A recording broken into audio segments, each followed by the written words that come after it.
This episode is brought to you by Patriot Gold Group. With the ups and downs of the economy and in turbulent times, you want to protect your retirement assets. Yes, you do. Speak to the experts at Patriot Gold.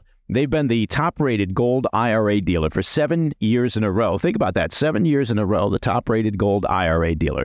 Go to patriotgoldgroup.com or call 1-888-621-3856 for a free investor guide.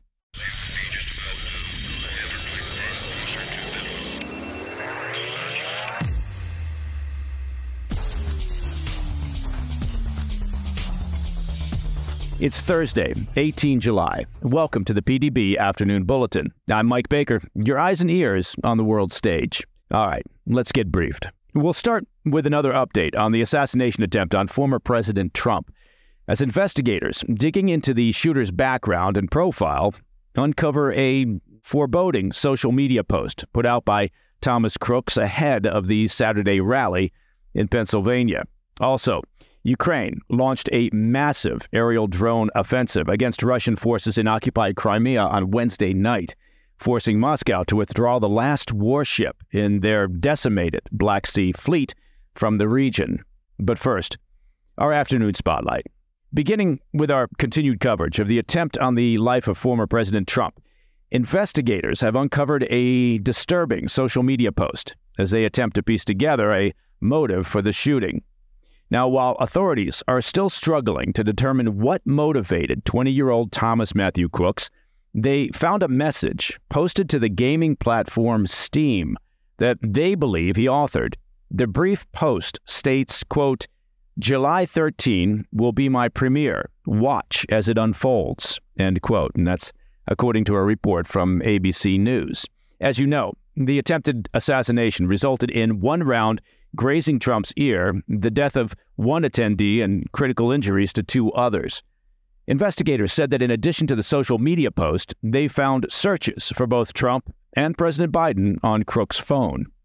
Specifically, Crooks reportedly looked up the dates of Trump's rally in Butler, Pennsylvania, as well as the dates of the Democratic National Convention to be held in Chicago in August. Investigators continue to pore through Crooks' devices, looking for any signs of a clear motive, but so far, no clear picture has emerged. Now, John Cohen, the former head of intelligence at the Department of Homeland Security, DHS, simply told ABC News, quote, "What is beginning to emerge is a portrait of a troubled young person who turned to violence," end quote. Well, yeah, I guess that much seems self-evident.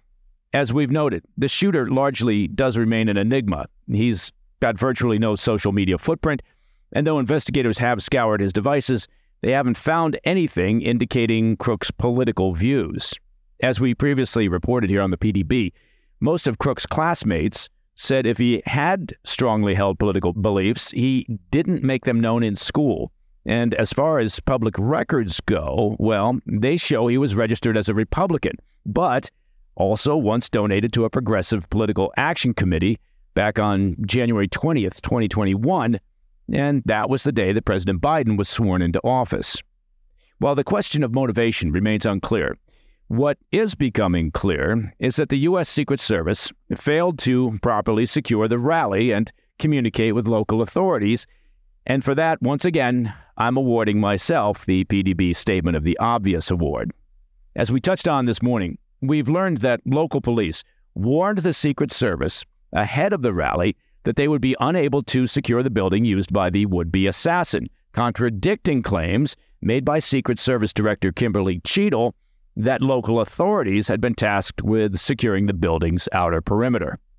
Despite the warning, the Secret Service does not appear to have done anything to secure the building or rooftop used by the shooter. Now, in the latest revelation, we're learning that investigators told lawmakers on Wednesday that U.S. Secret Service snipers had Crooks in their sights for some 20 minutes before the shooting took place. Yeah, let me just read that to you again.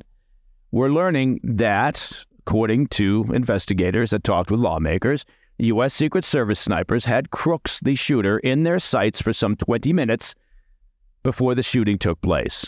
Officials said a sniper initially spotted Crooks on the roof at roughly 5:52 p.m., The shots would then start ringing out 20 minutes later at approximately 6:12 p.m.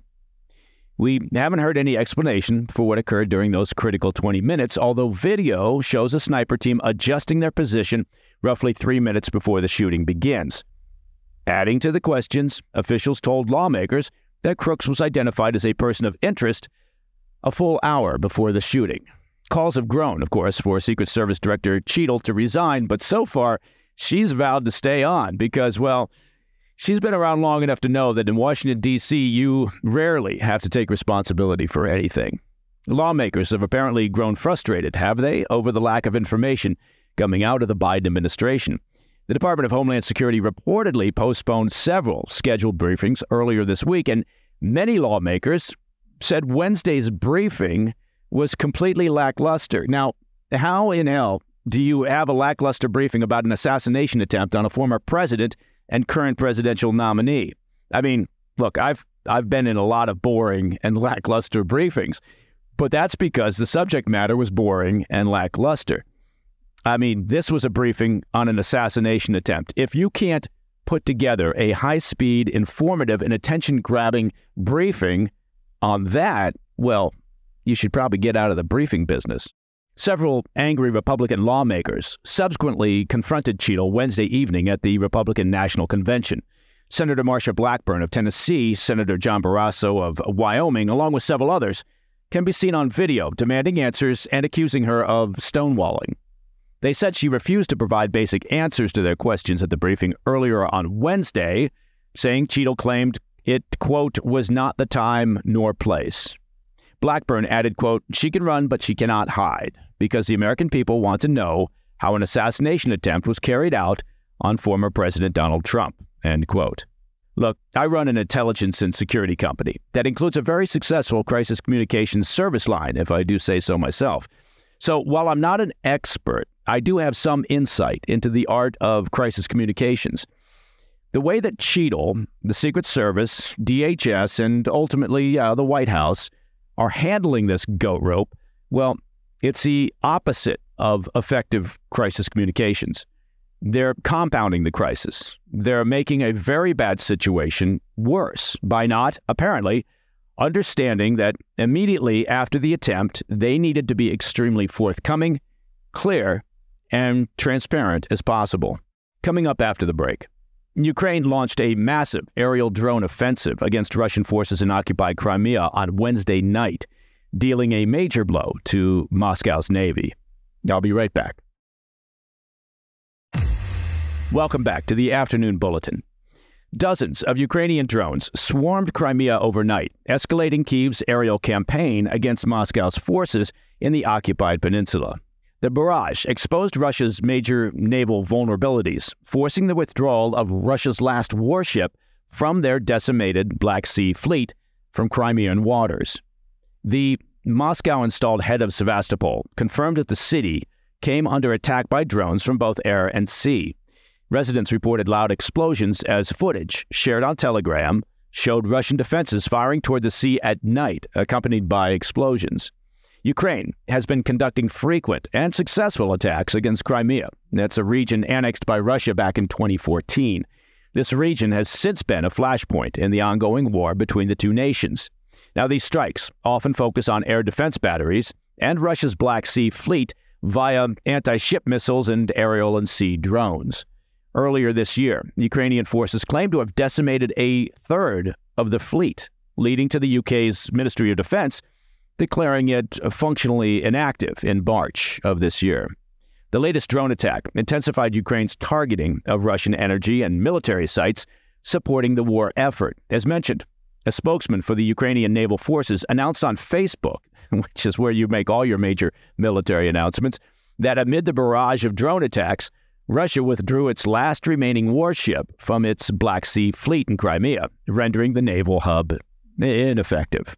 The humiliating withdrawal marks a significant shift in the war, potentially weakening Russia's perceived military red lines. Peter Dickinson, the editor of the Atlantic Council's Ukraine Alert and Business Ukraine magazine, suggests that it challenges the notion of Russia's steadfast boundaries. Dickinson commented, quote, The Russian Navy's readiness to retreat from its supposedly sacred home ports in Crimea has mocked Moscow's so-called red lines and exposed the emptiness of Putin's nuclear threats, end quote. Now, this perception could have broader implications for Western military support to Ukraine. Concerns about provoking a Russian nuclear escalation have heavily influenced the types and amounts of military aid that's been provided to Ukraine up to now. The withdrawal of Russian naval forces from Crimea, however, suggests that Putin might back down when faced with determined resistance. The retreat raises serious questions about the effectiveness of Russia's military strategy and its ability, of course, to maintain control over key territories as Ukraine continues to strike back. And that, my friends, is the PDB Afternoon Bulletin for Thursday, 18 July. If you have any questions or comments, suggestions, humorous anecdotes, limericks, or whatever, please reach out to us at pdb@thefirsttv.com.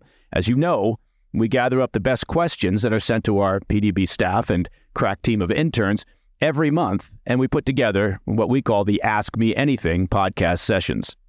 And to listen to the show ad-free, of course, you can become a premium member of the President's Daily Brief simply by visiting pdbpremium.com. It is as easy as that. I'm Mike Baker, and I'll be back tomorrow. Until then, well, you know the drill. Stay informed, stay safe, stay cool.